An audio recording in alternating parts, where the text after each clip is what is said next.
Hilliard. I got so much motherfucking design on right now. Break it down, bring it back, make it clap. I got 3 old thoughts, new block, where that thing. Bitches on my line, and you know. Assalamualaikum warahmatullahi wabarakatuh. Perkenalkan, nama saya Muhammad Hazrul Hidayat dengan NIM E1E022143, mahasiswa pendidikan guru sekolah dasar Fakultas Keguruan dan Ilmu Pendidikan Universitas Mataram. Pada kesempatan kali ini saya akan membuat video untuk memenuhi tugas ujian akhir semester oleh Ibu Diah Indraswati MPD. Pada video kali ini saya telah membuat peta konsep yang berisikan tentang materi-materi dari profesi kependidikan. Yang pertama yaitu kompetensi guru. Kompetensi guru merupakan kemampuan yang harus dimiliki oleh seorang guru.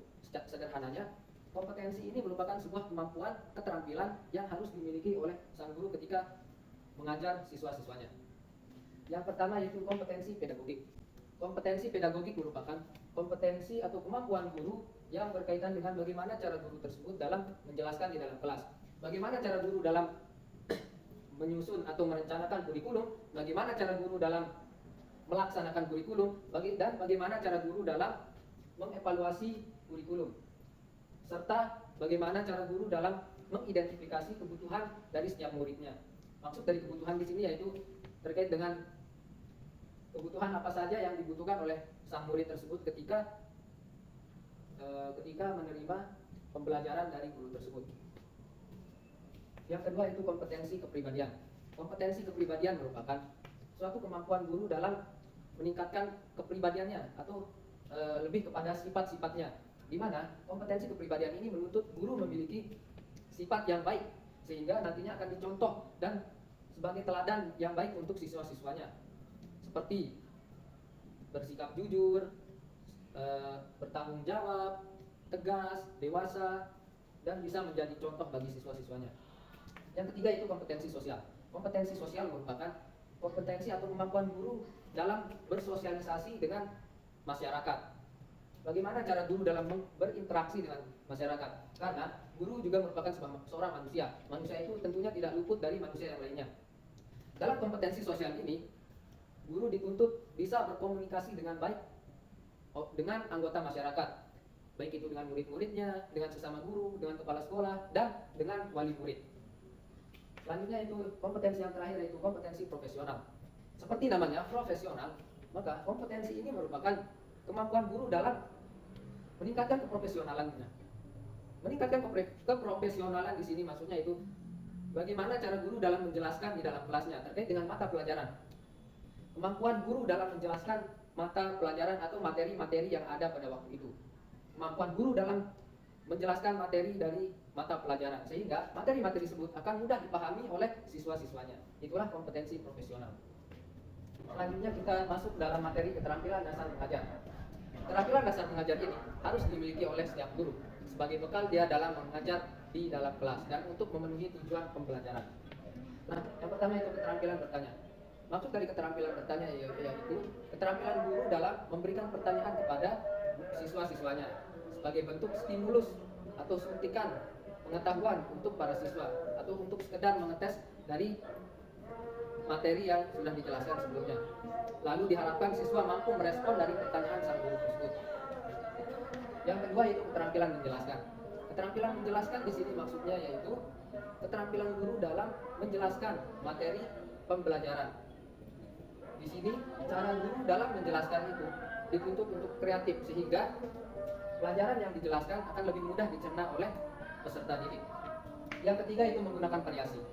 Keterampilan menggunakan variasi yaitu keterampilan yang harus selalu ditingkatkan oleh sang guru. Ketika dia menggunakan variasi yang satu dalam hari pertama, dia harus menggunakan variasi yang berbeda di hari yang kedua, supaya pembelajaran di kelas itu tidak menjadi monoton. Selanjutnya yang keempat itu keterampilan memberikan penguatan. Maksudnya di sini yaitu keterampilan guru dalam memberikan penguatan kepada penjelasan atau jawaban dari muridnya. Jika jawaban dari siswa itu setelah diberikan pertanyaan agak kurang jawabannya, maka disinilah keterampilan guru dalam memberikan penguatan terhadap jawaban dari siswanya tersebut. Kemudian yaitu keterampilan membuka dan menutup pembelajaran. Keterampilan membuka dan menutup pembelajaran ini tentunya harus dimiliki oleh seorang guru. Ketika dia memiliki keterampilan membuka pembelajaran, maka hal tersebut akan membawa dampak yang besar bagi kelanjutan pembelajaran pada hari tersebut. Bagaimana caranya guru dalam membuka pembelajaran sehingga membuat perhatian dari sang siswa itu akan tertuju pada pembelajaran tersebut. Lalu bagaimana cara guru dalam menutup pembelajaran pada waktu itu juga sangat penting untuk dilakukan. Selanjutnya itu kemampuan guru dalam mengajar kelompok kecil. Maksudnya di sini yaitu keterampilan guru dalam mengajar beberapa kelompok dalam satu kelas. Misalkan saja ada pembagian kelompok, lalu dalam satu kelompok itu bagaimana caranya guru dalam mengajar di sana sehingga bisa pembelajaran yang diajarkan pada satu kelompok itu juga akan bisa diterima oleh kelompok yang lainnya.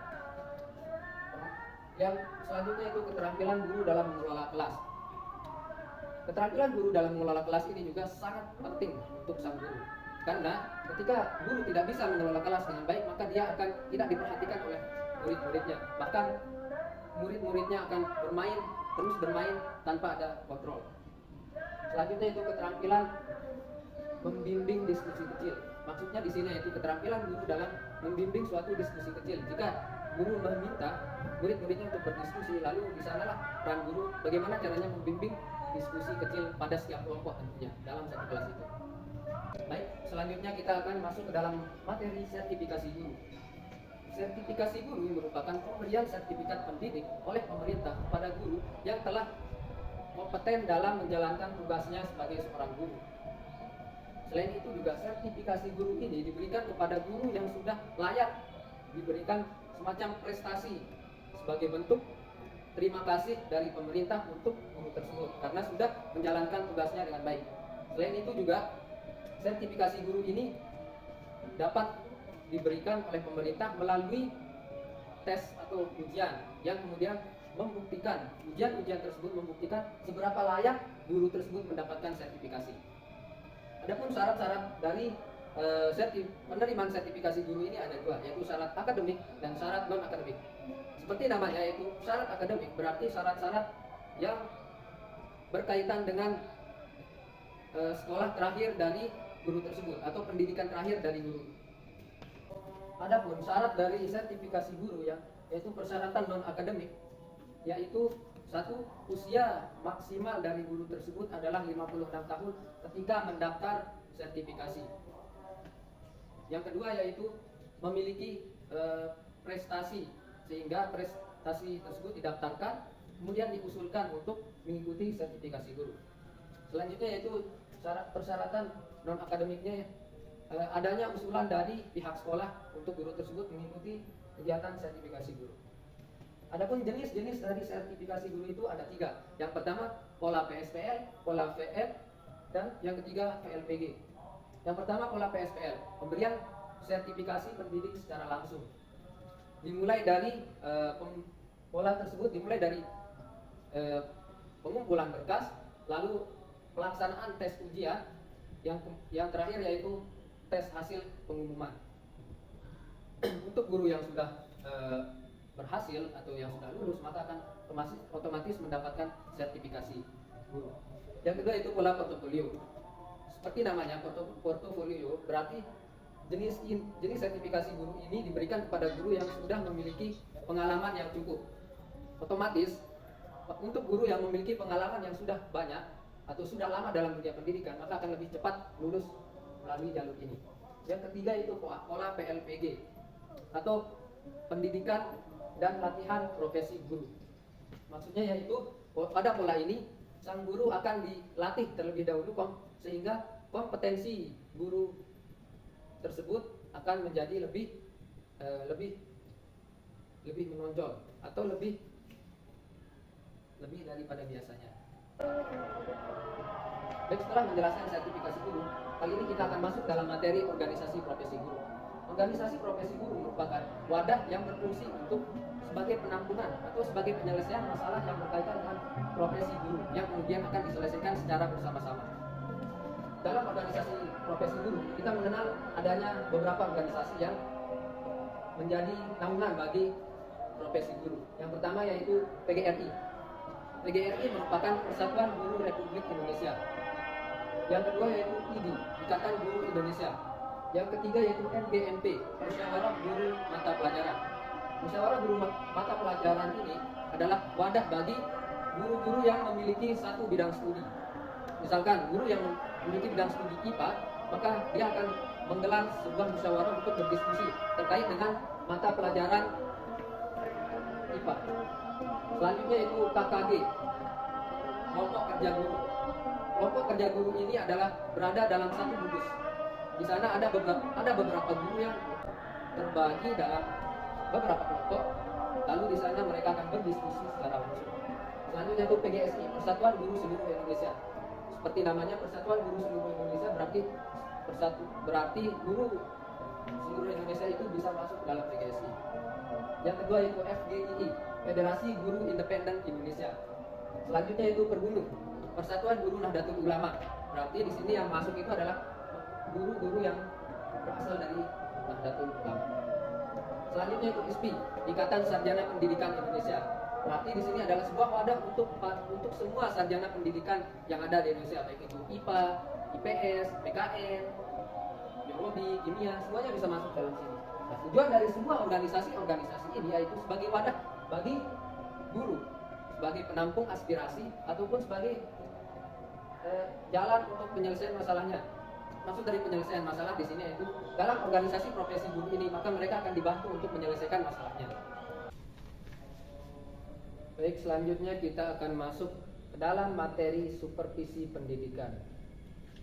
Supervisi pendidikan merupakan pelayanan yang disediakan oleh pimpinan pada seorang guru untuk mengawasi kegiatan belajar dan pembelajaran yang dilakukan oleh guru tersebut, sehingga sang supervisor ini mampu mengidentifikasi hal-hal yang kurang dari guru tersebut. Artinya supervisi ini adalah bentuk pengawasan pada seorang guru oleh seorang supervisor. Ditinjau dari objek yang diawasi atau dalam pengawasan atau yang objek yang disupervisi itu ada 3. Yang pertama itu supervisi akademik, yang kedua supervisi administrasi, yang ketiga yaitu supervisi lembaga. Supervisi akademik di sini maksudnya yaitu pengawasan yang dilakukan oleh sang supervisor terhadap kegiatan belajar dan pembelajaran yang berada di kelas yang di bawah pimpinan seorang guru. Dalam supervisi akademik ini, seorang supervisor mengawasi cara belajar dan pembelajaran sang guru. Dia mengawasi bagaimana jalannya proses belajar dan mengajar, dia mengawasi guru, dia mengawasi di mana suasana dalam kelas. Nah, itu masuk supervisi akademik. Yaitu yang kedua yaitu supervisi administrasi. Supervisi administrasi ini yaitu supervisor mengawasi administrasi yang ada di dalam sekolah tersebut. Gimana caranya dalam mengolah sistem administrasi itu sangat penting juga untuk diawasi, karena administrasi ini sangat menunjang terlaksananya proses belajar dan mengajar di sekolah tersebut. Selanjutnya itu yang ketiga supervisi lembaga. Supervisi lembaga ini merupakan supervisi yang dilakukan oleh seorang supervisor pada lembaga atau sekolah. Sebagai contoh di sini ada seorang supervisor yang melakukan supervisi atau pengawasan pada satu sekolah. Itu termasuk dalam supervisi lembaga. Setelah menjelaskan supervisi pendidikan, maka saat ini kita akan masuk ke dalam materi kualifikasi dan pembinaan guru. Kualifikasi merupakan keahlian khusus yang dimiliki oleh seorang guru dalam bidang pendidikan. Baik itu keahlian guru dalam menjelaskan materi, baik itu keahlian guru dalam menjelaskan materi di dalam kelas, kemampuan atau keahlian guru dalam mengatur administrasi pendidikan, dan keahlian guru dalam meningkatkan kompetensi pendidikan, kompetensi guru ya, seperti yang keempat kompetensi tadi. Tentunya hal ini sangat berkaitan erat. Kualifikasi guru itu ada 3, yaitu yang pertama kualifikasi akademik, yang kedua kualifikasi belajar dan pembelajaran, yang ketiga yaitu kualifikasi kompetensi. Selanjutnya yaitu pembinaan guru. Pembinaan guru maksudnya yaitu bantuan yang diberikan oleh pihak yang berwenang, dalam hal ini yaitu pemerintah, untuk melakukan pembinaan kepada guru-guru ini, sehingga diharapkan setelah adanya pembinaan maka kompetensi dari guru dapat ditingkatkan, sehingga maka terciptalah guru yang profesional sesuai dengan tujuan dari pendidikan kita. Demikian yang bisa saya sampaikan terkait dengan keenam dari materi profesi kependidikan. Untuk lebih kurangnya saya mohon maaf. Wassalamualaikum warahmatullahi wabarakatuh. Bring it down.